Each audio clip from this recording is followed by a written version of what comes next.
నాకు ఉంచరా ఎందుకు నేను తినొద్దా? అంటే నీకు లేకుండానే తింటున్నా అక్క. తింటావు నువ్వు. చాలా మిగతా పోసుకోరా. నువ్వు ఎక్కువ పోసుకుంటావు. ముందు ఎంత కిట్టుంది పెరుగు. పుల్లగా ఉందా? మంచిగా పుల్లగా ఉంటే నాకు నచ్చదు అసలు. పోసుకో ఇన్ని కూడా. ఈరోజు అయితే మస్తు గావరైతుంది కక్క. పొద్దుగాల తిన్నాం కదా మనం. ఎప్పుడు 11, 12 గంటలకు తినేటోళ్ళం. ఈరోజు 9 గంటల వరకు తిన్నాం.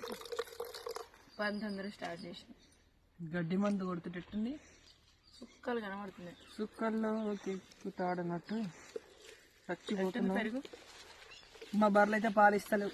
కొనుక్కొచ్చుకున్నాం ఈరోజు. కొంచెం చూస్తా పెరుగు బాగున్నట్టుంది.